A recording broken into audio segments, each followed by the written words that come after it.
गुरवः दंडवत प्रणामाः। जय जय श्री राधे। जय श्री राधे राधे राधे राधे राधे। गुरु जय श्री राधे। प्रणाम। और प्रणाम कर रहा हूँ सबको। गुरु जी प्रणाम प्रणाम। हाँ भैया प्रणाम प्रणाम, बहुत प्रणाम। तो आरंभ करें। गुरु जी आप कृपा वाणी का परिवेशन कर सकते हैं। सीताराम सीताराम। अच्छा। निस्सीम करुणा पूर्णा वात्सल्यैकमहोदधिः कान्ता श्रीराघवेन्द्रस्य सर्वदा पातु जानकी। पारावारपयोविशोषणकलापारीण कालानलज्ज्वालाजाल विहारहारिविशिखव्यापारघोरक्रमः सर्वावस्थसकृत्प्रपन्नजनता संरक्षणैकव्रती धर्मो विग्रहवान् धर्मविरतिं धन्वी सतन्वीतनः। कृष्णाय वासुदेवाय हरये परमात्मने प्रणतक्लेशनाशाय गोविन्दाय नमो नमः। माधवं पद्मयोनिं च नारदं वादरायणं शुकं सूतं च गोकर्णं मद्गुरुं च नमाम्यहम्। हे जानकी चरणनूपुरलब्धभाव हे राघवेन्द्र चरणार्पित सर्वसौख्य हे मादृशातिपतितोद्धरणे समर्थ हे देशिकेन्द्र पदपङ्कजवन्दनन्ते वाञ्छाकल्पतरुभ्यश्च कृपा सिन्धुभ्य एव च पतितानां पावनेभ्यो वैष्णवेभ्यो नमो नमः। श्री भगवान की अपार करुणा एवं हम सब लोगों के पुण्यों के प्राबल्य से यह पवित्र क्षण जो हमें प्राप्त है उसको सफल और सार्थक करने के लिए श्रीमद् भागवत महापुराण का हमने आश्रय लिया है और उसी आश्रित दिव्य पुराण के कतिपय प्रसंगों को, कतिपय श्लोकों को, उसके तात्पर्य को श्री विश्वनाथ चक्रवर्ती पाद महाराज के आदेश, उनके वाक्यों के अनुसंधान से हम सफल करने के लिए उपस्थित हैं। तो आप सब गुरुजनों को प्रणाम पुरस्सर उनका आशीर्वाद लेते हुए, जिसमें हमारे अभिभावक जन हैं, हमारे मंगलाकांक्षी जन हैं, भगवान की कथा के रसिक साधु संत महात्मा हैं, जिनके जीवन का लक्ष्य ही भगवान का मुखोल्लास है। तो ऐसे संत जन, कथा रसिक जनों को प्रणाम करके और उस श्लोक का एक बार उच्चारण हो जाए जो विचार का विषय बना हुआ है। और वो श्लोक है कि एते चांस्कलाः पुंसः कृष्णस्तु भगवान स्वयं इंद्रादि व्याकुलम लोकम मृडयन्ते युगे युगे। तो इसमें श्री भगवान कृष्ण के वैशिष्ट्य अन्य अवतारों की अपेक्षा जो परत्व है, उत्कृष्टत्व है, उनका जो पारम्य है, इसका ही उपस्थापन चल रहा है। और जिसमें शरार्थ दर्शनीकार अपनी युक्ति बार बार दे रहे हैं और वो बताना चाह रहे हैं कि अंश कला, कला और अंश क्या होता है, कैसे भगवान का जीव में ही, महत्तर जीव में भी आवेश होता है। और आगे कहते हैं कि कैसे वही पुनः कभी अवतार शब्दों से और कभी विभूति शब्दों से कहे जाते हैं। उसके बाद भगवान तो जो 20वें अवतार के रूप में जिनका इस अध्याय में निर्देश किया गया, वो श्री कृष्ण भगवान और भगवान है, न कि वो केवल अंश है या अंशी पुरुष नहीं है, वो किंतु भगवान है। इसी के उपस्थापन में उन्होंने ये बात कही कि यह जो वाक्य आया है, जगृहे पौरुषम रूपम भगवान महदादि भी, इस पद्य में जो बात कही गई वो श्री भगवान श्री कृष्ण के लिए कही गई, जो पुरुष के अवतारी के रूप में बताए गए, और वो भगवान श्री कृष्ण हैं। उसके बाद यह भी कहा गया कि यहाँ अनुवाद का उच्चारण किए बिना विधेय का उच्चारण नहीं किया जाता, ऐसी व्यवस्था है। और इस व्यवस्था के आलोक में यह निर्णय हुआ कि भगवान कृष्ण का ही भगवत्व लक्षण इन श्लोकों के द्वारा साध्य हुआ, न कि भगवान का कृष्णत्व बताया जा रहा है। और इससे निर्णय ये हुआ कि भगवान कृष्ण ही मूलभूत भगवान हैं, और जिसे स्पष्ट करने के लिए, स्पष्ट करने की भावना से श्लोक में स्वयं पद का उपादान किया गया, अर्थात श्री कृष्णस्तु स्वयं भगवान, ऐसा। और इससे यह अर्थ हुआ कि पुरुष के अवतारी जो महानारायण भगवान हैं, उनकी अपेक्षा भी श्री कृष्ण भगवान का उत्कर्ष इस वचन से सिद्ध हुआ।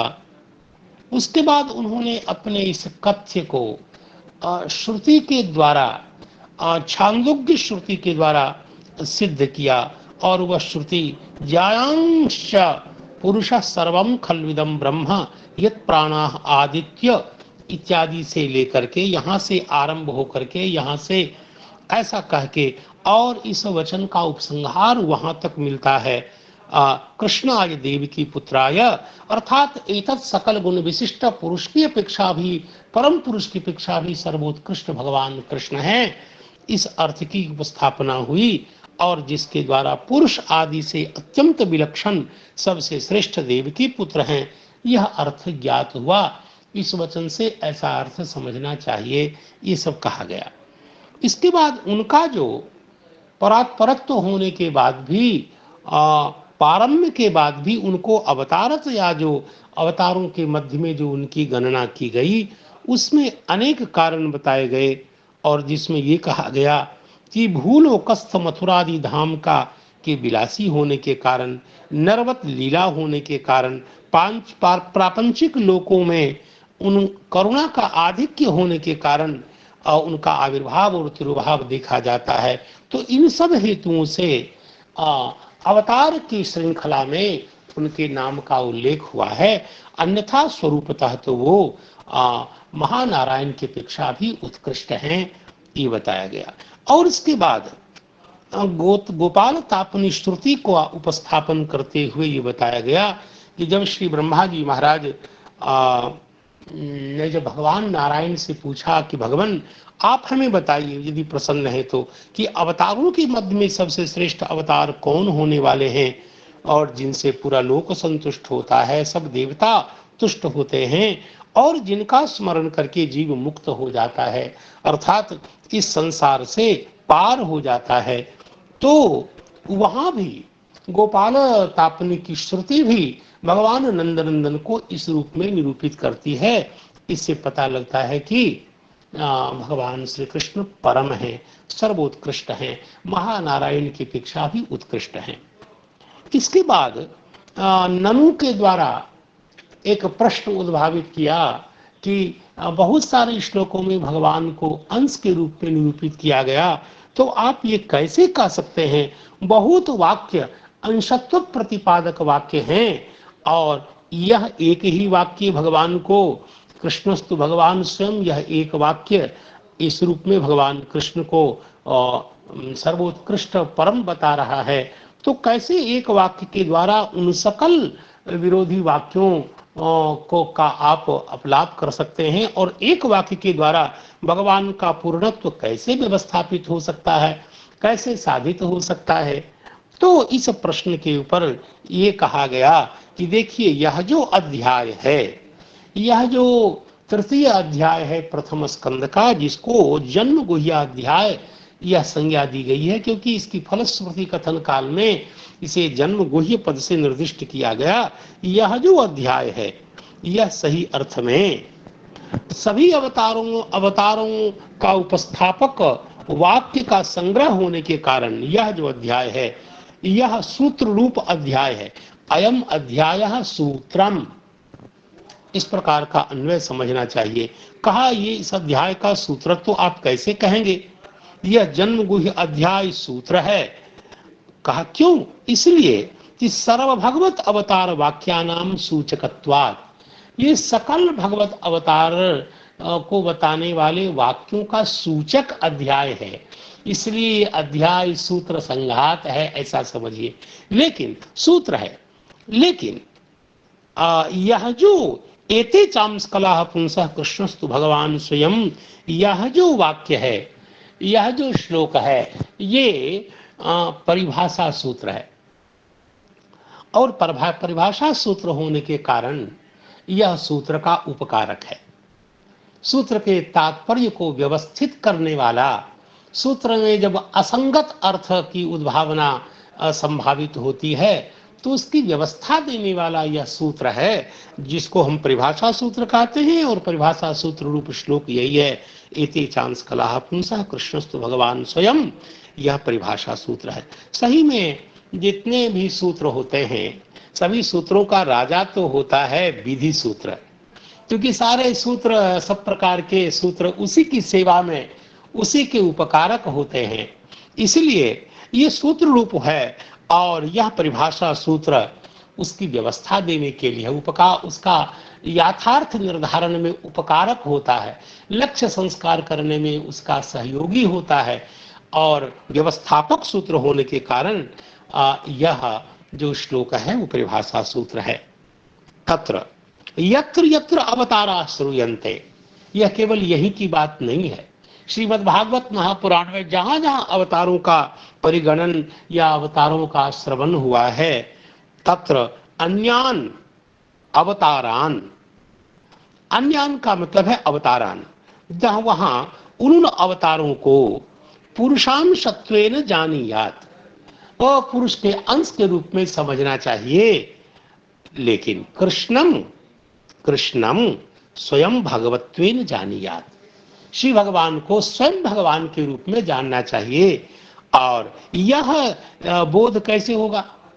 यह बोध होगा परिभाषा सूत्र के सहकार से। यह परिभाषा सूत्र आपको समझा देगा कि सारे अवतार पुरुष के अवतार हैं और पुरुष के अंश के रूप में हैं। और यहाँ जो अवतारत्वेन भले ही जिनका निर्देश किया गया हो, वो अवतार नहीं है अपितु स्वयं भगवान है। ऐसा बोध यदि आपको होता है तो इसी परिभाषा सूत्र की कृपा से होता है। और यहाँ कहते हैं कि यह जो प्रतिज्ञा रूप है, अर्थात भगवान कृष्ण ही कृष्ण स्वयं श्री भगवान है, स्वयं भगवान है, यह प्रतिज्ञा रूप है। यह जैसे कहते हैं कि अयम पर्वतः वह्निमान, यह प्रतिज्ञा वचन है। इसी की सिद्धि के लिए सारे वचन प्रवृत्त होते हैं, हेतु फेतु जो कुछ भी, अक्ष पक्ष, ये सार जो कुछ भी पूरा का पूरा तांडव है, ये केवल इसी अर्थ की सिद्धि के लिए कि अयम पर्वतः वह्निमान, ये प्रतिज्ञा है, इसी की सिद्धि के लिए प्रवृत्त है। ठीक वैसे ही कृष्णस्तु भगवान स्वयं, यह प्रतिज्ञा है। इसी की सिद्धि, इसी के उपस्थापन, इसी के प्रबोध के लिए सारी युक्तियां, सारे वचन, सारे वाक्य प्रवृत्त हुए हैं, ऐसा समझना चाहिए। और तो सियाराम सियाराम सियाराम, तो परिभाषा ये सर्वत्र यह प्रतिज्ञा रूप यह जो श्लोक है, यह जो वचन है, यह जो परिभाषा सूत्र है, यह सर्वत्र उपस्थित होकर के निर्णय करता है तत्व का, अर्थ का। क्योंकि परिभाषा कहीं एक जगह बेचारी रहती है किसी कोने में, लेकिन वहां एक जगह रह करके भी सकल शास्त्र को वह परिभाषा प्रकाशित करती है, इन्हें प्रभावित करती है। अर्थ निर्धारकतया वह वहां उपस्थित हो जाती है। जैसे दीप घर के किसी एक कोने में रह करके भी संपूर्ण घर को आलोकित करता है, प्रदीप जैसे। इति प्रांचः का के जो वैयाकरण लोग हैं, महाभाष्यकार आदि ने इसी आनुपूर्वी में इस अर्थ का उपस्थापन किया। अब यहाँ तक की चर्चा कल हुई थी और भगवान की कृपा से अब अगले वाक्य का उपस्थापन, और इस प्रार्थना के साथ कि जहाँ भी जिस क्षण जिस वाक्य में थोड़ा गड़बड़ हो तो आप मेरे कान को पकड़ सकते हैं और मुझे सही मार्ग पर ला सकते हैं, प्रबोध दे सकते हैं। साच, साच का मतलब वह और वह परिभाषा शास्त्रे सकृदेव पठ्यते। शास्त्र में, संपूर्ण शास्त्र में, जैसे व्याकरण शास्त्र हो या श्रीमद् भागवत महापुराण हो, यह भी शास्त्र ही है। तो इसमें एक बार वह परिभाषा, यानी कृष्णस्तु भगवान स्वयं कह के एक बार वह पठित है और उसकी बार बार आवृत्ति नहीं की जाती। यथा लक्ष्य, जहां जहां लक्ष्य हो वहां वहां वो उपस्थित हो जाए शब्दशः, ऐसा नहीं है। उसका अभ्यास नहीं होता, उसकी आवृत्ति नहीं होती है। और फिर भी एक बार पठित होने पर भी वाक्यानाम कोटिरपि, करोड़ों करोड़ों वाक्य भी, क्या बात है, यहाँ संख्या संख्या भाव संबंध का अनुसंधान करके षष्ठी का दर्शन हो रहा है। करोड़ों करोड़ों वाक्य, वाक्यों की कोटि, जैसे ब्राह्मणानाम पंच गच्छन्ति, ठीक वैसे ही वाक्यानाम कोटिरपि, करोड़ों वाक्य भी इस एक वाक्य के द्वारा शासनीय होता है। कोटि वाक्य भी शासनीय होता है।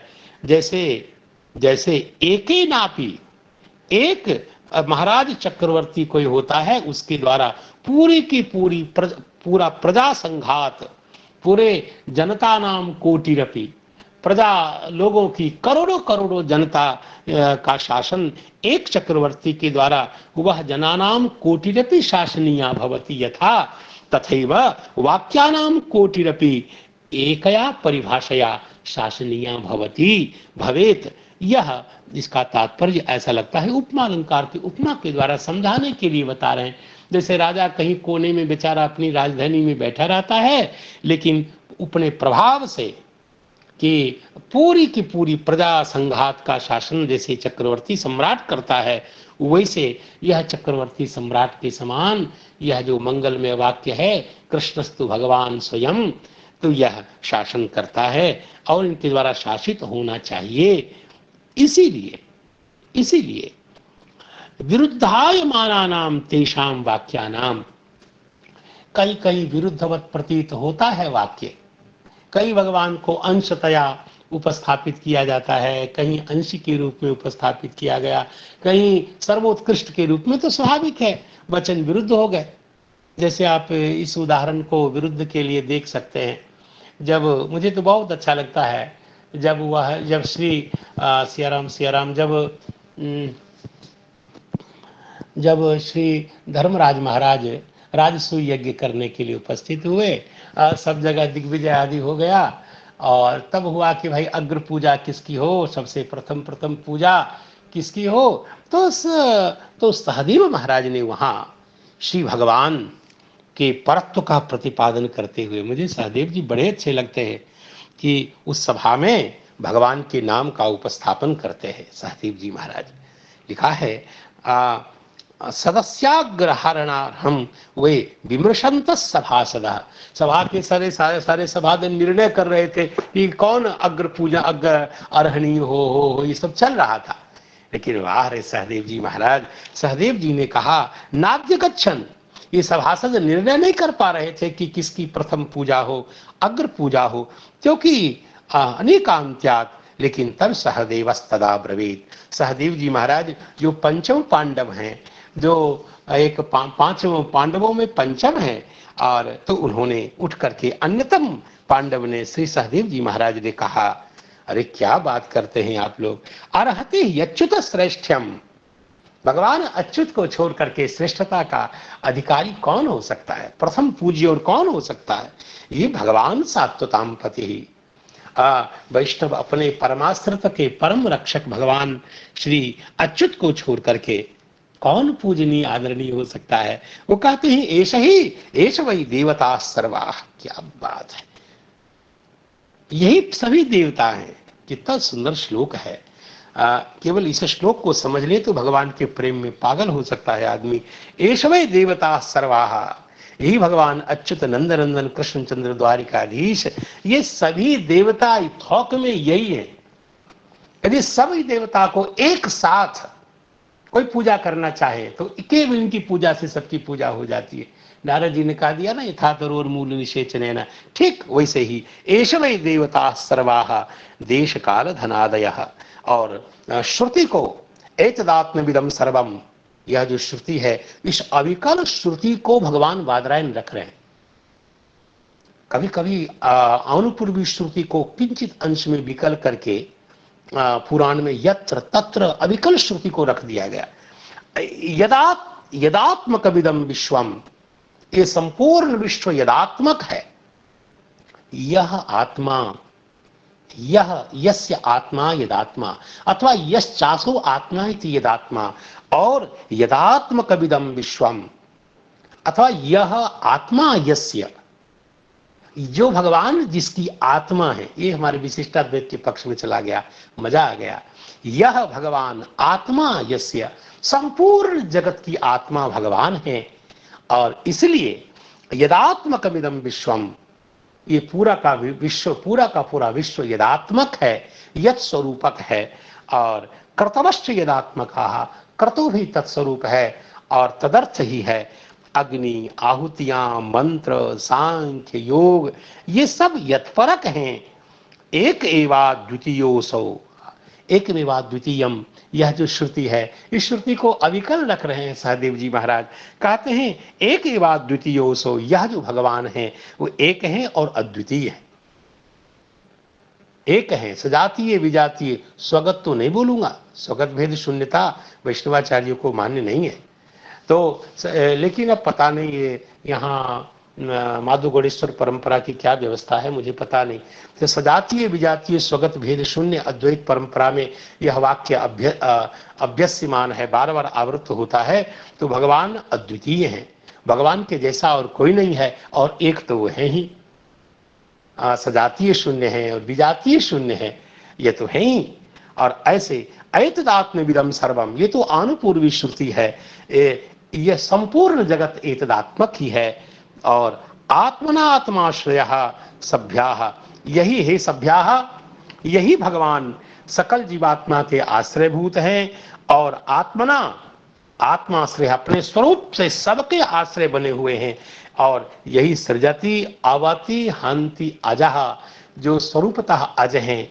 और यही भगवान जगत की सृष्टि करते हैं, जगत का पालन करते हैं, और अंतिम में पूरा का पूरा जगत नाम रूप विभाग से रहित होकर इनमें ही आश्रित होता है, जिसको लोग जगत का प्रलय कहते हैं। भगवान में ही जगत सूक्ष्म होकर सन्निविष्ट हो जाता है, तो जगत का विनाश भी विनाशक आप इनको मान सकते हैं। तभी तो आत्ता चराचर ग्रहणात् यह ब्रह्मसूत्र इनको बताता है। और बहुत कुछ कहते कहते कहते क्या बताऊं।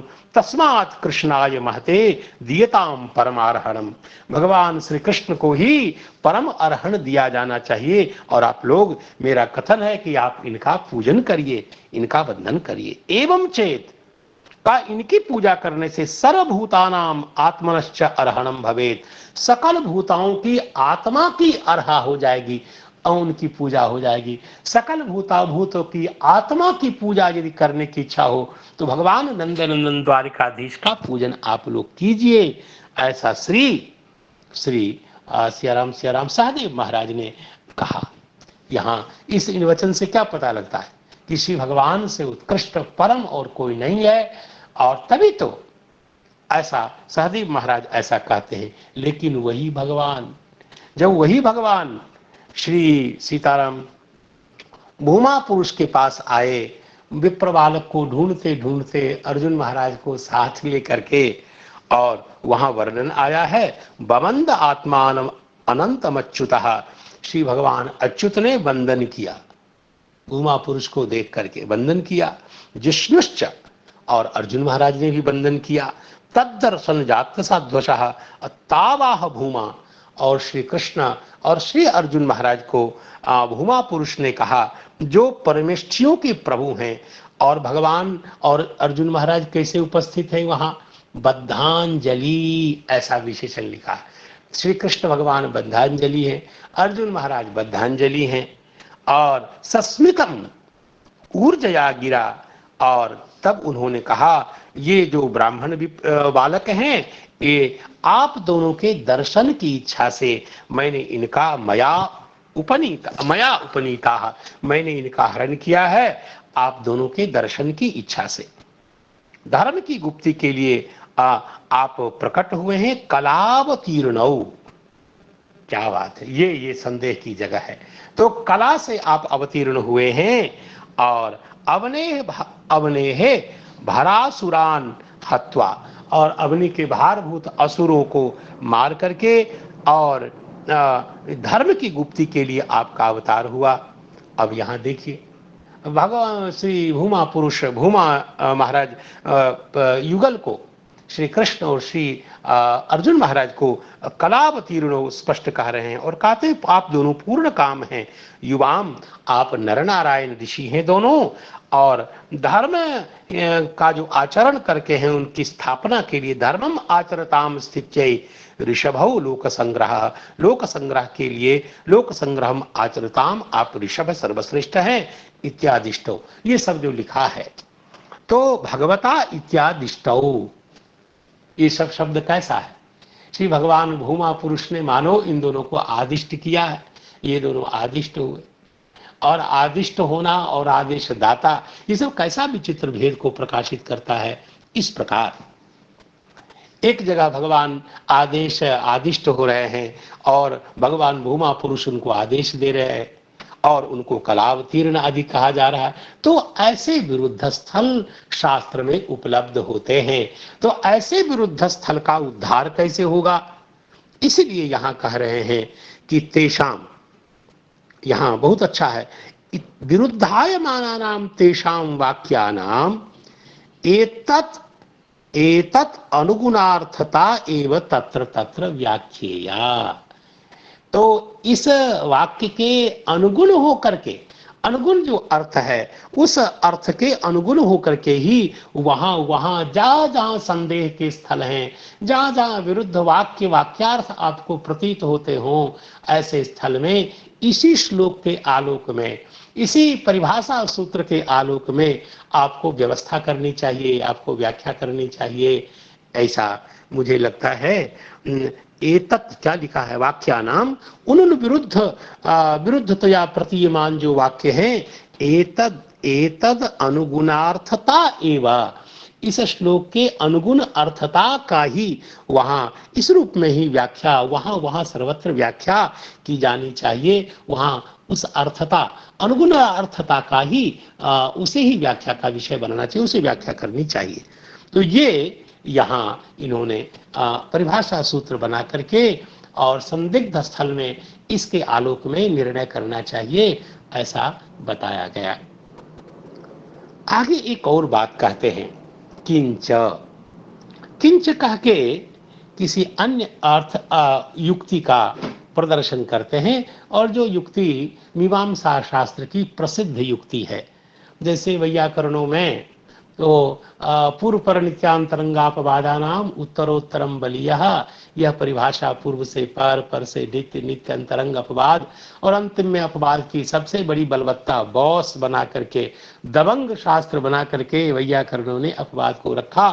और वहां पर का प्राबल्य दिखाया, लेकिन मीमांसा में पर का दौर्बल्य बताने वाला भी एक वचन मिलता है, और वो वचन, उस वचन को प्रस्तुत किया है श्री विश्वनाथ चक्रवर्ती पाद ने कहा, श्रुति लिंग वाक्य प्रकरण स्थान समाख्यानाम, श्रुति लिंग वाक्य प्रकरण स्थान और समाख्या, इन सबों के समवाय में, समवाय का तात्पर्य है परस्पर एक दूसरे के आमने सामने उपस्थित होने पर इन सबों की, देखिए यहाँ भी जो पूर्व पर नित्यांतरंगापवादा नाम, यहाँ में भी जो षष्ठी है वह निर्धारण में ही है, और लेकिन जब सभी को मिला देंगे तो बलिया का एक वचन कैसे होगा? वह तो बलिष्ठम होना चाहिए। तो वहां भी आप दो को सामने ला करके इन दोनों की अपेक्षा यह, इन दोनों की अपेक्षा यह, तो बलवत इदम उभयापेक्षा इदम बलवत, उभयापेक्षा इदम बलवत, ऐसा करके ही समाधान किया जाता है वाक्य भेद से। वैसे यहाँ भी इन समों के समवाय रहने पर क्या करना? पार दौर्बल्यम अर्थ विप्रकर्षात, अर्थ विप्रकर्ष हेतु के कारण आगे वाला परम परम दुर्बलम भवति, परस्य दौर्बल्यम, पूर्वापेक्षया परस्य दौर्बल्यम, ये एक व्यवस्था मीमांसा शास्त्र में है। उसी व्यवस्था के आलोक में तेषाम वाक्यानाम, शास्त्र में श्रीमद् भागवत जी में, क्योंकि यही तो महाशास्त्र है, तो इनके वाक्यों में क्या है उन वाक्यों में प्राकर्णिकत्वेन बलत्वात्। सीताराम सीताराम, ये कौन आ गया बिल्कुल। तो प्रकरण होने के कारण, क्योंकि वाक्य प्रकरणस्थ है और प्रकरणगत होने के कारण वो क्या, फिर उनकी अपेक्षा वो वाक्य तो तत्त प्रकरण भाव है, प्रकरण में पठित हैं और वो प्राकरणिक माने जाते हैं, इसलिए उनकी अपेक्षा कौन बलवान है। तो कहा कि अस्य तो श्रुति रूपत्वेन बलवत्वात्। अस्य का मतलब यह जो हमारा शास्त्र है, एते चांस कलाः पुंसः कृष्णस्तु भगवान स्वयं, यह श्रुति रूप है। और श्रुति तो सबसे बलवती होती है, सबका मन सबसे बलवान है।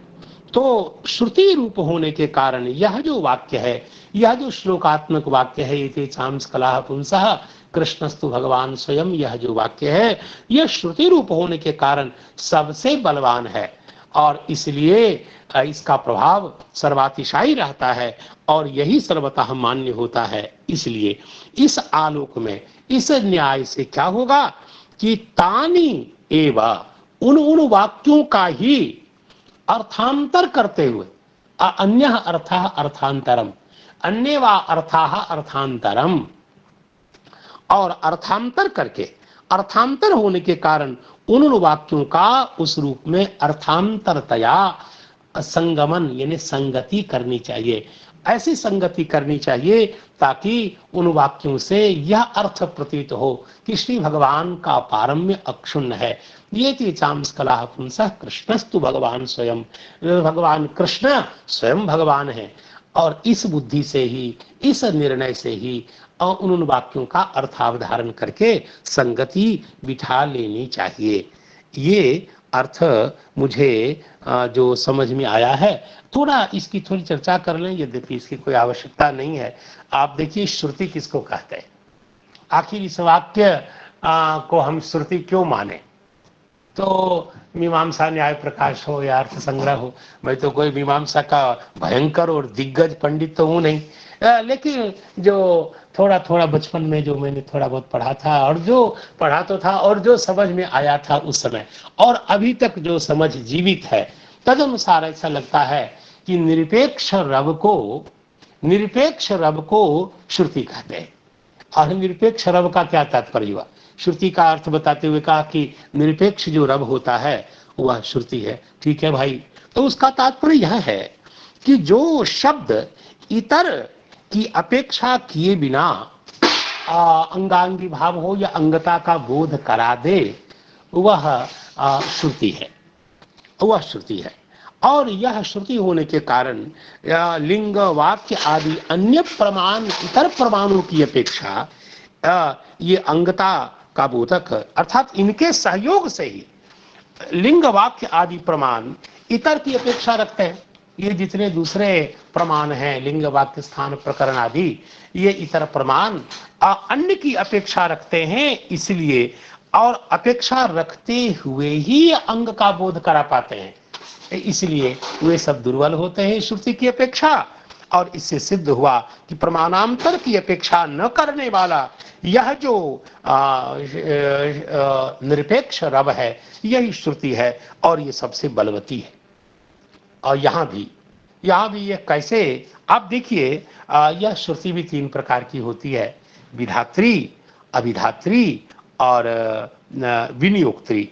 तो देखिए जैसे यहाँ इसकी चर्चा की गई है, मैं बस यही बताना चाहता हूँ कि कैसे ये श्रुति है, और कोई बात नहीं है, और कोई हमें कोई ये सब उपद्रव करने की एकदम इच्छा नहीं है।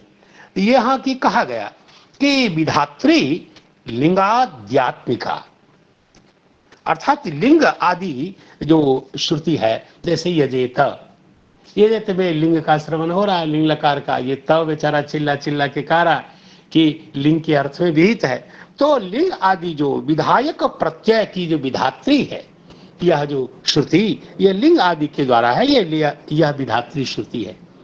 और यह जो ब्रीहिणा या क्या है, ब्रीहीन अवंती या नहीं ब्रीहिणा जो होती, इस आदमी अंग बोधक यह जो ब्रीही आदि पद है, यह अभिधान करने के कारण यह अभिधात्री श्रुति है। ठीक है, और ये दोनों प्रकृत जो विनियोक्तृ विधि है यह इसके सहकारी नहीं है। क्योंकि इसलिए सहकारी नहीं है क्योंकि इससे अंगता का परिचय नहीं होता है। फिर अंगता का परिचय किससे होगा? तो जो विनियोक्तृ विधि है यही विधि को सहायता पहुंचाती है। यहां भी आप देखेंगे तो यहां भी आप देखेंगे सीताराम हाँ सीताराम जी, सीताराम जी बताइए। नमस्ते जी। ये आपका श्रुति के बारे में जरा समझाइए, और इसका how does it confirm to the एते चांस कला पुंसः, श्रुति के बारे में बोलिए। और एते चांस कला पुंसः कैसे श्रुति के अनुसार प्रामाणिक है, बोलिए जी। वही वही निवेदन करने की ओर उसी को निवेदन करने के लिए लगा हूं। वही तो समझने में मैंने जी जी प्लीज। जी जी मैं प्रयास कर रहा हूं और मैं चाहता हूं कि ये थोड़ा हो जाए। देखिए, इसको हम क्यों माने कि यह श्रुति है और अन्य की अपेक्षा के बिना ही यह श्रुति है, और श्रुति होने के कारण यह वचन क्यों बलवत्त है, तो ये मैं बता रहा हूं। मैं ये निवेदन कर रहा हूं, बता रहा हूं, क्या ऐसा तो नहीं बोलना चाहिए मुझे। तो ये मैं आप सब वैष्णव जनों के समक्ष निवेदन कर रहा हूं। देखिए, ये जो भक्ति संप्रदाय है, भक्ति परंपरा है, ये भक्ति से कल्याण होता है और भक्ति करनी चाहिए। इसमें शास्त्र वचन क्या है? श्रुति है, सही में शास्त्र केवल वेद है। और यहां ठीक है, शास्त्र वेद है, जो धर्माधर्म कर्तव्य अकर्तव्य का निर्णय करने वाला शास्त्र वेद है। और वेद कहता है आत्मानम उपासीत, श्री भगवान की उपासना करनी चाहिए। यह श्रुति है। थोड़ा धैर्य रखना होगा इस वस्तु को स्पष्ट करने के लिए। और आत्मा की उपासना करनी चाहिए। फिर इस अर्थ का उपासीत का जो लिंग है यह विधि वचन है। प्रत्येक व्यक्ति को भगवान की उपासना करनी चाहिए, यह वेद की आज्ञा है। अब उसी दिशा में एक और मंत्र आया कि आखिर उपासना कैसे करें, कैसे होगा भगवान की उपासना का अंग बताने के लिए एक प्रयोजिका, एक सहायका श्रुति है। आत्मा व अरे द्रष्टव्य श्रोतव्यो मंतव्यो निदिध्यासितव्य। इस भगवान का हमें निरावरण दर्शन करना चाहिए, क्योंकि दर्शन करने के बाद उनमें प्रीति होगी। और फिर उपासना में हमें, क्योंकि उपास्य तो सामने होना चाहिए ना, तो उपास्य सामने हो, इसलिए उपास्य का निरावरण साक्षात्कार हो। तो निरावरण साक्षात्कार का सबसे अंतरंग साधन जो है वह है श्रवण। और इसलिए कहते हैं आत्मा श्रोतव्य, आत्मा का श्रवण करना चाहिए। और श्रवण श्रुत पदार्थ का इदम अस्ति न वा इदम इत्थमेव, इस प्रकार हेतु के द्वारा उन श्रुत पदार्थ को चित्त में स्थापित करना, जो मनन पदार्थ है, जो न्याय के द्वारा स्थापित होता है। किसी पदार्थ को बुद्धि में स्थिरता करने के लिए युक्ति और प्रमाण के द्वारा हम जब स्थापित करते हैं, यह विधा मनन कहलाती है। और आगे जो निधिध्यासन है, तो शंकराचार्य आदि ने तो निधिध्यासन का अलग अर्थ किया है, लेकिन रामानुजाचार्य ने कहा निधिध्यासन का और कुछ अर्थ नहीं होता है, उपासना अर्थ है। निधिध्यासन मतलब भगवान की भक्ति। आत्मा निधिध्यासितव्य, अर्थात भगवान की भक्ति करनी चाहिए। और भक्ति के लिए ही, और भक्ति की पुष्टि और भक्ति की स्थिरता के लिए मनन, और स्थिरता के लिए सामग्री के लिए श्रवण। और ऐसा करने से भगवान का निरावरण साक्षात्कार होगा। वह साक्षात्कार भगवान की उपासना में सहयोगी होगा। अति उत्कट प्रेम की प्राप्ति में साक्षात्कार सहयोगी होता है। जब हम देखिए, अभी मैं बार बार निवेदन कर चुका हूं, अभी जो हम भगवान की भक्ति करते हैं भगवान के दर्शन से पहले, तो अभी भी भक्ति तो हो ही रही है। भक्ति क्यों नहीं हो रही है? आप भगवान का गुणानुवाद कर रहे हैं, भगवान को सुन रहे हैं। लेकिन जब भगवान का साक्षात्कार एक बार हो जाएगा, उसके बाद जो भगवान के प्रति उपासना होगी, और उसके बाद जो भगवान के प्रति प्रेम होगा, वो प्रेम अभी वाले प्रेम से नितांत विलक्षण होगा। क्योंकि हमारा प्रेमास्पद हमको दिख जाएगा। जब प्रेमास्पद दिख जाता है तब प्रेम का रंग एक अलग होता है। तादृश प्रेम की उत्पत्ति के लिए, तादृश प्रेम के प्रकाश के लिए मनन, और मनन की सामग्री के लिए श्रवण, यह आवश्यक होता है। यहां जो कहा गया कि आत्मा द्रष्टव्य, आत्मा निधिध्यासितव्य, आत्मा श्रोतव्य, आत्मा मंतव्य, तो यह आत्मा कहीं लोग इसको प्रत्यगात्मा न समझ ले, इसलिए भगवान वेदव्यास ने एक श्लोक भागवत जी में दिया कि तस्मात्, देखिए बहुत बढ़िया श्लोक है, केवल यह जो श्लोक है सही अर्थ में आत्मा वा अरे द्रष्टव्य इस श्रुति की व्याख्या ही है कि कई लोगों को भ्रम न हो जाए कि जीवात्मा भी उपास्य है या निर्धर्मक कोई तत्व उपास्य है। तो भगवान बादरायण कहते हैं कि यहां आत्मा का मतलब सर्वात्मा भगवान श्री कृष्ण ही है और कोई नहीं। तस्मात्, तस्मात् कह के पूरे उपसंहार करते हुए समझा रहे हैं शुकाचार्य भगवान। तस्मात् भारत सर्वात्मा भगवान ईश्वरो हरि। यहां आत्मा पदार्थ को स्पष्ट करते हुए कहते हैं ईश्वर सर्वात्मा, जो सबकी आत्मा है, जीवात्मा नहीं, सर्वात्मा और कोई नहीं, हरि है। और भी अनन्य साधारण एक पद प्रयोग करते हैं जिसकी ओर हमारा निर्देश है, भगवान। जो भगवान हरि हैं वही श्रुति के द्वारा उपास्यतया विहित हैं, उन्हीं की उपासना की जानी चाहिए। जीव क्या उपास्य होगा और ये प्रकृति क्या उपास्य होगी। तो इसलिए अब इस अर्थ विशेष का उपस्थापक होने के कारण और किसी के सहयोग के बिना, किसी की अपेक्षा के बिना इस अर्थ का उपस्थापक यह वचन है। क्योंकि जो जो प्रकरण है संपूर्ण भागवत के, जितने आख्यान हैं, जितने कथन हैं, जितने प्रसंग हैं, जितने प्रकरण हैं, सारे प्रकरणों का महातात्पर्य इसी में है कि भगवान की उपासना करनी चाहिए। और इसीलिए अब उपास्य के स्वरूप का अवधारण करने वाला किसी अन्य वचन की अवधारणा किए बिना, उसके सहयोग के बिना अर्थ का उपस्थापक यह वचन है कि कृष्णस्तु भगवान स्वयं। उपास्य का अवधारण करने वाला यह ऐसा वचन है और इसीलिए इसको पुनः किसी अन्य वचनांतर की कोई आवश्यकता नहीं है, किसी तात्पर्य की कोई आवश्यकता नहीं है। इसलिए कृष्णस्तु भगवान स्वयं ये उपास्य स्वरूप का अवधारण करने वाला है, क्योंकि परम ही उपास्य होता है, सर्वोत्कृष्ट ही उपास्य होता है। कभी भी अधर छोटा उपास्य नहीं हो सकता है। इसलिए उपास्य का अवधारण करने वाला यह भगवान।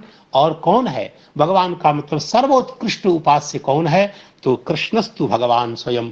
तू पद से सबकी व्यावृत्ति करते हुए श्री भगवान नंदनंदन कृष्णचंद्र की उपास्यता की स्थापना करने वाला यह वचन है। और इस वचन को किसी अन्य वचन की कोई अपेक्षा नहीं, यह अपने आप में परिपूर्ण है और इसलिए यह श्रुति है, ऐसा ये कह रहे हैं। हमें लगता है कि श्रुति का मतलब उपनिषद में प्रोक्त अर्थ ही श्रुति है, लेकिन यहां कहते हैं कि श्रुति का तात्पर्य है कि जो शब्द इतर की अपेक्षा किए बिना अंगता का यानी उपास्य स्वरूप का बोध करावे वह श्रुति है। तो मुझे लगता है कि ज्यादा कुछ उठापटक आदि न कह के करके इतना ही हम समझ ले तो काम ठीक ठीक हो जाएगा। और ये अभिधान करने के लिए, क्योंकि श्रुति एक रूप नहीं होती है, विधायिका श्रुति होती है। यद्यपि यहाँ कोई लिंग लकार का दर्शन नहीं हो रहा है, इसलिए इसे हम विधात्री जी क्वेश्चन है। तो आप श्रुति के डेफिनेशन दो डेफिनेशन दिए हैं, तो दूसरा डेफिनेशन इतर में जो बोलते हैं उसका नहीं मैं समझा पाया हूँ। इतर में जो बोलते हैं श्रुति का डेफिनेशन थे, उपनिषद वाक्यों को श्रुति बोलते हैं, और दूसरा जो डेफिनेशन देते हैं you gave me, you offered, तो what is that definition, please tell me. इतर में जो बोलते हैं। जी जी मैं तो बहुत छोटा सा, बहुत कम समझता हूँ, फिर भी जैसा समझता हूँ मैं प्रयास करता हूँ। देखिए, श्रुति के लक्षण में कोई परिवर्तन नहीं है। शास्त्रों में जो श्रुति का लक्षण प्रसिद्ध है वही लक्षण यहाँ भी लागू है। निरपेक्ष रव को जो श्रुति कहा गया, यहाँ भी, यहाँ तीन प्रकार की, उसी प्रकार की श्रुतियों में यहाँ ये जो विनियोक्तृ श्रुति है, विनियोक्तृ श्रुति किस रूप में यहाँ बताया ना कि आत्मानम उपासित, इसमें अंगता का बोधक वचन नहीं है। अंगता का, जैसे आत्मानम आत्मानु उपासित कर्मतया द्वितीया श्रुत्या आत्मा की उपास्यता की बात तो कही गई, लेकिन उस आत्मस्वरूप का अभिव्यंजक वचन कौन है? तो भागवत जी का वो वचन आपको, जिसको मैंने उपस्थापित किया, तस्मात् भारत सर्वा ये भगवान ईश्वरो हरि श्रोतव्य कीर्तितव्यश्च, आखिर तादृशा भगवान कह, इसका अवधारण करने के लिए यहाँ अनेक अवतारों की जहां चर्चा हुई है, उसमें उपास्य स्वरूप का अवधारण करने के लिए इसको पुनः किसी वाक्यांतर की अपेक्षा नहीं है, इसलिए इसको विनियोक्तृ श्रुति के अंतर्गत कहा गया है, कहा जा सकता है। श्रुति का लक्षण वही है, श्रुति का दूसरा कोई लक्षण करने की कोई आवश्यकता नहीं है।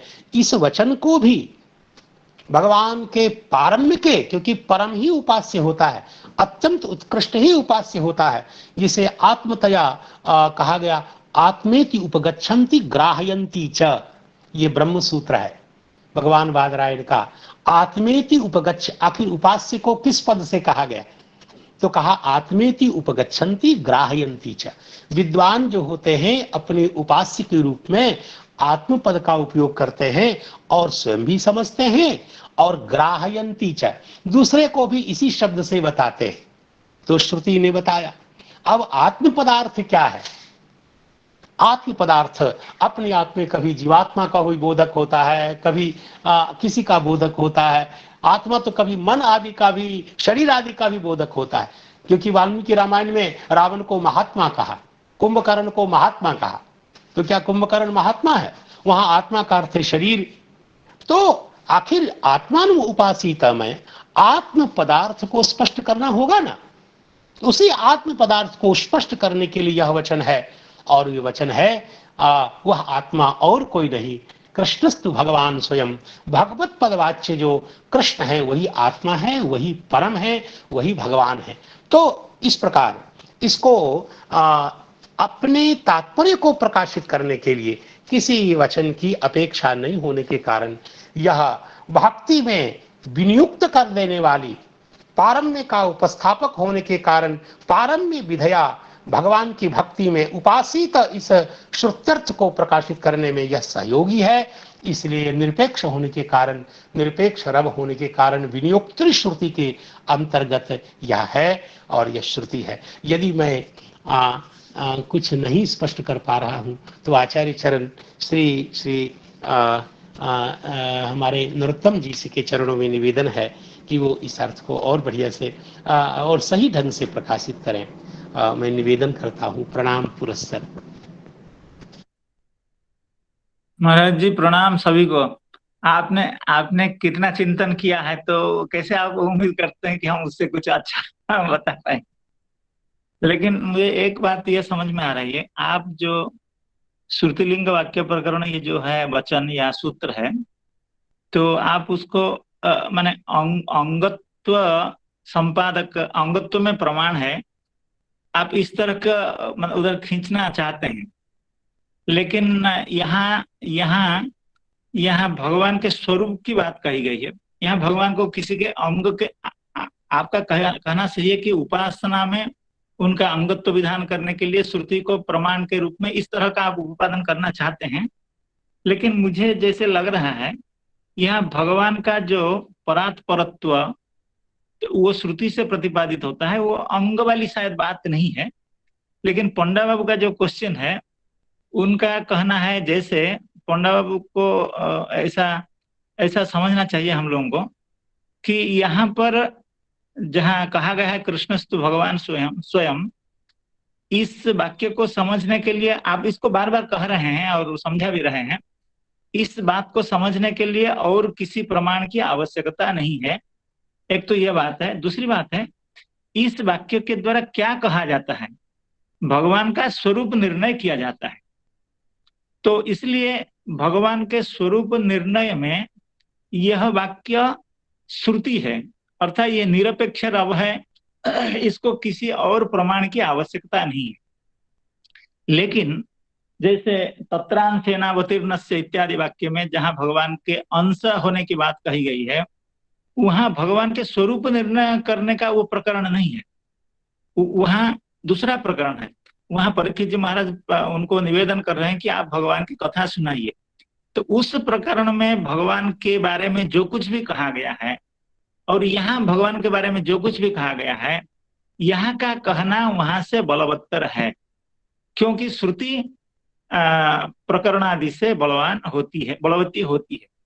तो यही इसका शायद तात्पर्य जो मुझे थोड़ा बहुत समझ में आ रहा है। इतना ही मैं निवेदन कर सकता हूँ और ज्यादा तो मेरे पास कुछ है नहीं। तो इतना कह करके मैं अपने को विरत करना चाहता हूँ। आगे आप संभालिए।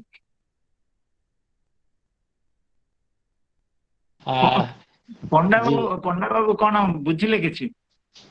मोर कहवा कथा होची जे आपण एते चांस कला पुंस जो एक्सप्रेशन अछि भागवत रे कृष्ण को ए गुरुत्व दिया जायछि सेथरे श्रुति रे अप्रूवल केम रहला how far it determines according to श्रुति।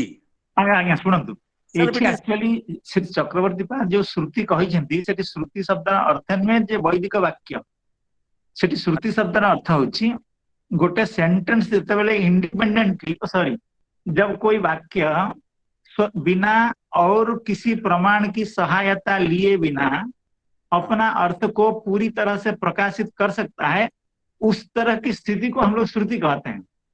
ये श्रुति का यम निरपेक्ष रब है। हां क्या निरपेक्ष रबर अर्थ है या? हाँ निरपेक्ष रब श्रुति ही माने जो माने जैमिनी जो श्रुतिलिंग वाक्य प्रकरण सूत्र देइछन्ति सेठी श्रुति शब्द अर्थ हला या जे any sentence which gives a meaning independent of other sentences or other condition. That condition is prevalent here. माने कृष्णस्तु एते जान से कला पुंसः कृष्णस्तु भगवान स्वयं इस वाक्य का अर्थ को समझने के लिए हमको और किसी अन्य प्रमाण की आवश्यकता नहीं है। यह वाक्य भगवान का स्वरूप को साक्षात प्रकाशित कर रहा है, इसलिए यह श्रुति है, इसलिए यह श्रुति है। लेकिन भगवान को जहाँ अंश के रूप में प्रकाशित किया जाता है वहां भगवान के बारे में नहीं बताया जाता है। जैसे तत्रां सेनावतीर्णस्य विष्णुर्वीर्याणि संसनः, वहां परीक्षित जी महाराज ये नहीं कह रहे हैं कि ये भगवान का स्वरूप है, आप भगवान का स्वरूप बताइए, इसलिए वह प्रकरण है। तो वहां पर भगवान का जो स्वरूप कहा गया है और यहाँ का जो भगवान का स्वरूप कहा गया है, इनमें अगर तारतम्य करें या तुलना करें तो यहाँ का स्वरूप बलवान होगा। यही मुझे आ रहा है समझ में। हाँ ठीक है समझ गया। भगवान का कृपा ये सब बात वे कहे हुए हैं, मतलब ठीक है हरे कृष्ण। जी भगवान अनुग्रहितोस्मि भगवान। तो श्री भगवान की कृपा से ये सारा अर्थ आचार्य चरण ने बहुत स्फीततया और बहुत अच्छा बता दिया कि यह जो वेद के अर्थ में श्रुति प्रसिद्ध है, आप उसी अनुपूर्वी में वेद हो, श्रुति होने के लिए उसका वेद होना आवश्यक नहीं है। उसके तात्पर्य के प्रकाशन में किसी का सहयोगी न होना, अपने आप में स्वातंत्र्य अर्थ को प्रकाशित करने में समर्थ होना, यही यहाँ श्रुति होने का तात्पर्य है। और बहुत अच्छा। तो अब आगे चले तो ठीक हो जाए। भगवान की कृपा से ये वाक्य है और उसमें तान्येव अर्थांतरतया संगमनीयानि न तो तदनुरोधेन, इसका मतलब है कि प्रकरण विशेष के अभिप्राय को लेकर के और उसका तात्पर्य उस रूप में नहीं समझना चाहिए। प्रकरण अनुरोधेन तत्त प्रसंगों के अर्थ का निर्णय करना चाहिए, न कि भगवान अंश हैं और ये उसका तात्पर्य भी नहीं होता, जैसे आचार्य चरण ने वही बताया।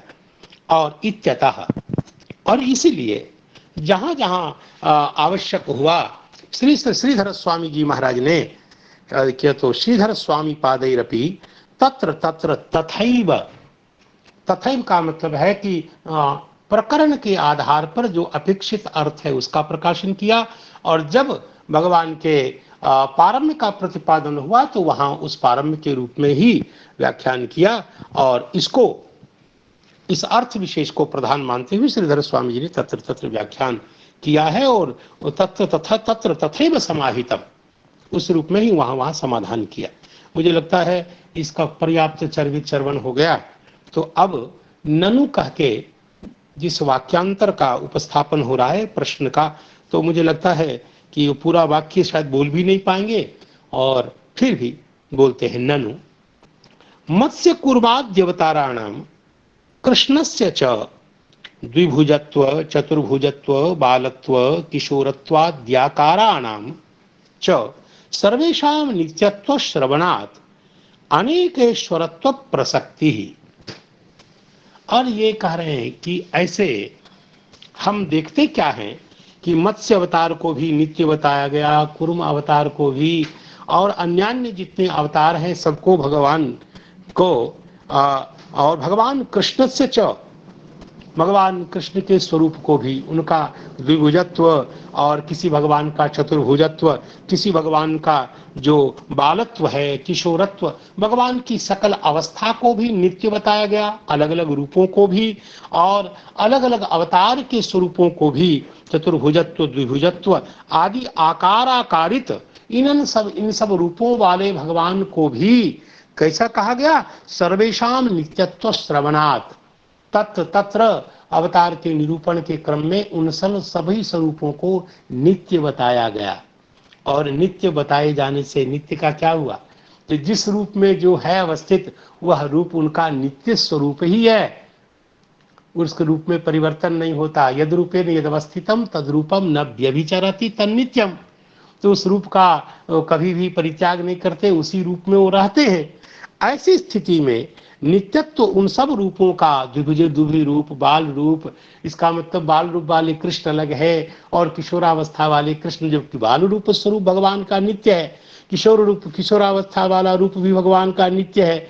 इसी प्रकार जो वन विहारी भगवान नित्य हैं, और जो विवाह काल के भगवान जो वो नित्य हैं। इस प्रकार जो चतुर्भुजत्व और द्विभुजत्व, बालत्व, किशोरत्व आदि आकार में आकारित जो भगवान के विविध स्वरूप हैं, वो सब जब उन सभी की जब नित्यता बताई जाती है कि सभी भगवान का स्वरूप, सारे अवतार भगवान कृष्ण सब जब को नित्य बताया गया, इस प्रकार जब इतने आकार नित्य हैं तो क्या भगवान अनेक नहीं हो जाएंगे?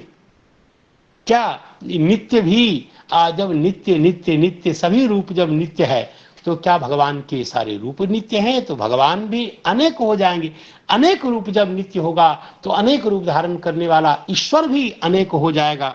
इस प्रकार अनेके अनेकेश्वरत्व प्रसक्ति ही, जबकि शास्त्र कहते हैं कि ईश्वर तो एक है, एक में बात द्वितीयम, भगवान तो एक ही है।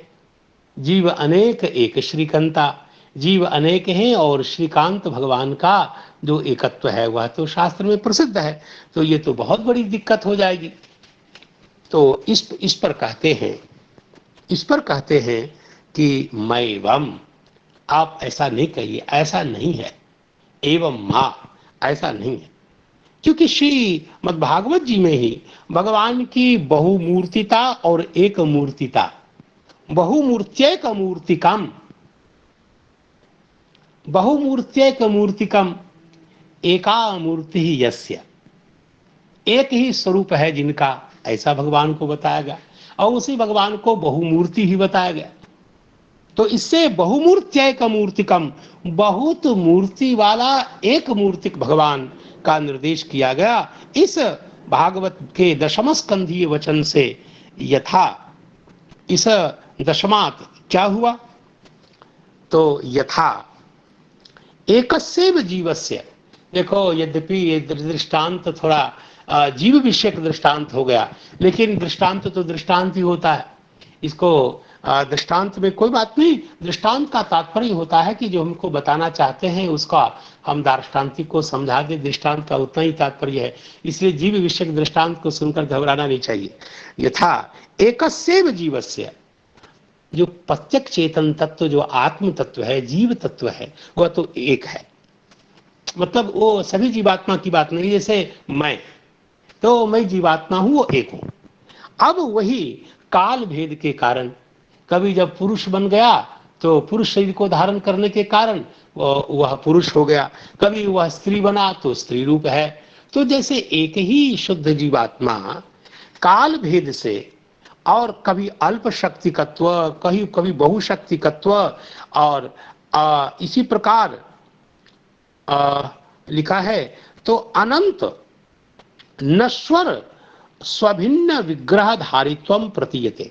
जैसे एक जीवात्मा काल भेद के कारण अल्प शक्ति, बहुशक्तिक और अनंत नश्वर शरीर को धारण करने के कारण, शरीर भेद के कारण यह जीवात्मा ही कभी राजा, कभी भिखारी, कभी विद्वान, कभी मूर्ख, और इस प्रकार अनेक नश्वर शरीर धारण करने के कारण, शरीर भेद के कारण, क्योंकि शरीर तो नश्वर है, और शरीर भेद, नश्वर शरीर कृत भेद के कारण उन्होंने स्वभिन्न, क्योंकि वह जो शरीर है वह आत्मा से तो नितांत भिन्न है, विग्रह जो उसका शरीर है वह स्वरूपभूत आत्मा से नितांत भिन्न है, फिर भी अनेक स्वभिन्न विग्रह धारित्वम जीवात्मनः यथा प्रतीयते।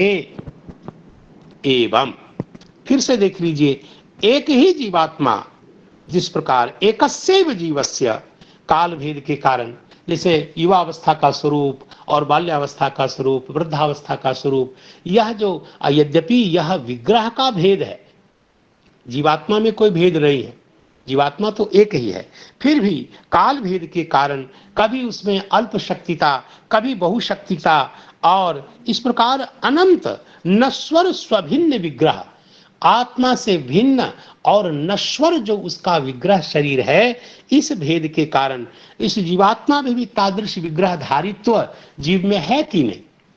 जीव में तादृश नश्वर विग्रह धारित्व जीव में प्रतीत होता है। ये प्रतीयते का मतलब है कि यह तो विग्रहकृत भेद है, आत्मा में कोई भेद नहीं है, फिर भी तादृश विग्रहवत्व, नश्वर विग्रह धारित्व जीव में प्रतीत होता है कि नहीं होता है? होता ही है।